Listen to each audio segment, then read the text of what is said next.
What's up everyone? I'm your female otaku and I'm here to review episode 1 of season 5 of Samurai Jack.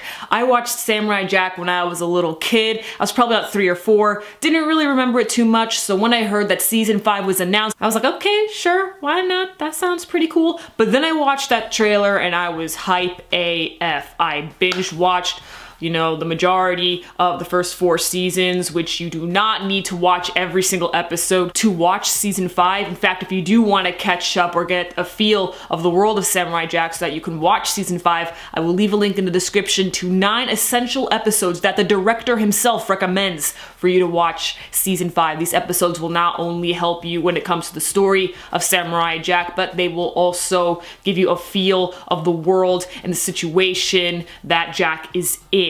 Anyway, what happened in this episode? We start off with an epic battle. Jack, we see he doesn't use his enchanted sword, which we later find out that he lost his sword. And it's just like, I think you're gonna need that if you want to defeat Aku, because that's the only thing that can damage him. So this is really bad. I mean, we see that Jack is very resourceful and he can actually wield pretty much any sort of weapon, because since he doesn't have his main weapon, he collects other people's weapons and uses whatever he can. And he's very good at that, but still none of those will harm Aku in the end. So Jack's gonna have a real struggle once he faces Aku once again, and he doesn't have his sword, so hopefully he'll get that back as soon as he can, but we don't really know where it is, because it's kind of just, fell off a cliff. Yeah, it's gonna be pretty hard to get that back. What I really like is that the style is still there, the unique style that is Samurai Jack. The fact that they don't use the entire screen sometimes, they only use half of it, a quarter of it, they'll show panels from each scene one at a time. It's really stylistically cool, and that's one thing I love about Samurai Jack, and how there are periods of time when there's just no dialogue. You just watch everything as you hear all the sound effects and see all the awesome cinematography, and it's just visually stunning, and the soundtrack is bomb once again. Just Samurai Jack is such a unique show, and I'm just so glad that it's back.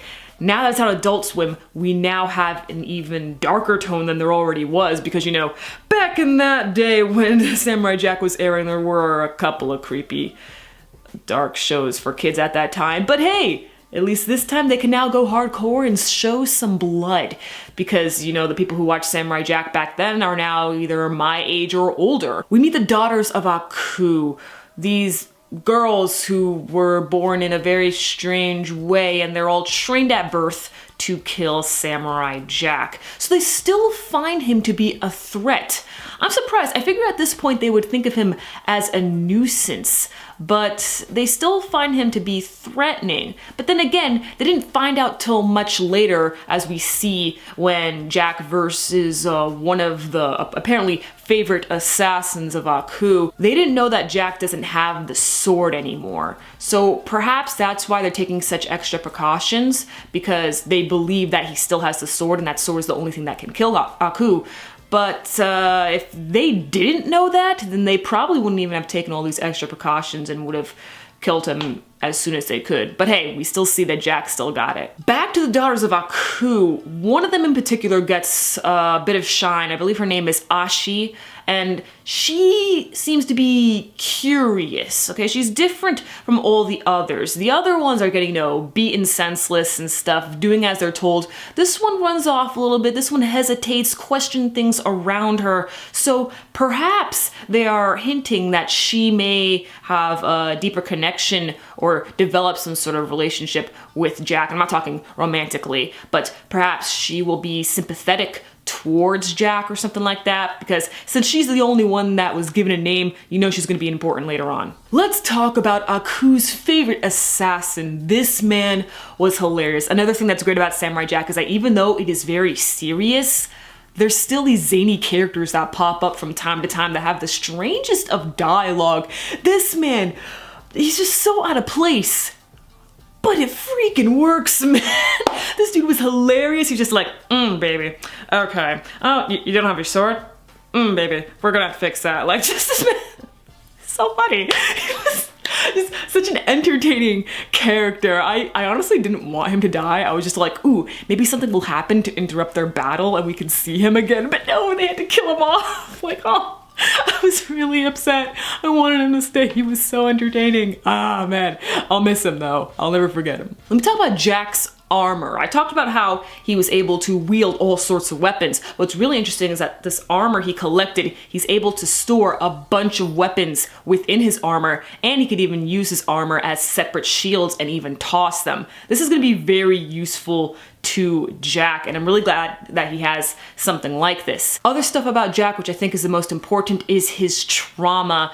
Jack is having some serious issues right now. He is being haunted by his family, his parents, the people of his homeland. He sees them as like almost corpse-like. They seem like zombies and they're all like grabbing at him like, oh man, why didn't you save us?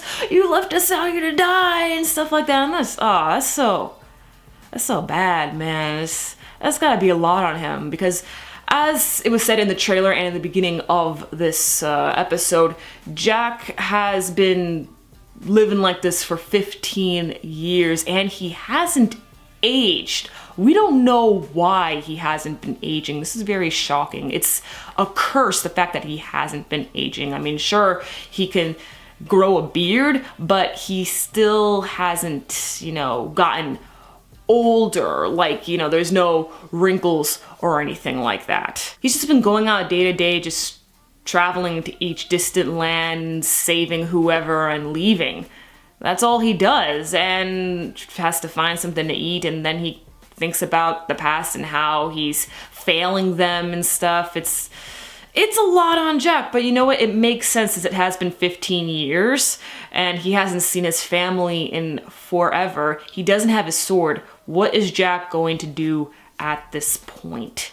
Another thing before I end this review is Aku. We didn't see him in this episode, however, we did get to hear him on the phone, and we have a new voice actor for Aku, since the previous voice actor is unfortunately dead. But this new voice actor, obviously he's not going to be as great as the previous one. However, he is trying his best, and I'm sure he will be an entertaining one. But from what I heard, I thought it was fine. It was decent, nothing spectacular. Again, it's pretty hard to live up to the greatness that was the previous voice actor.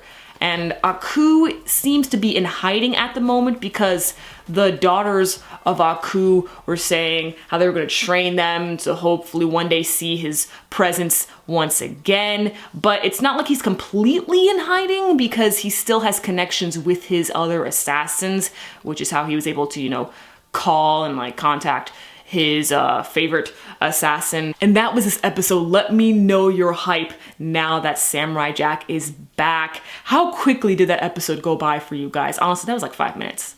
Was that really like a 30-minute episode? There's no way. That went by too fast. Come on. Like, really? Let me know your thoughts on the new world, the new characters, Jack as a person. And catch me tomorrow as I review Little Witch Academia and The Promised Neverland. I'm your female otaku. Sayonara.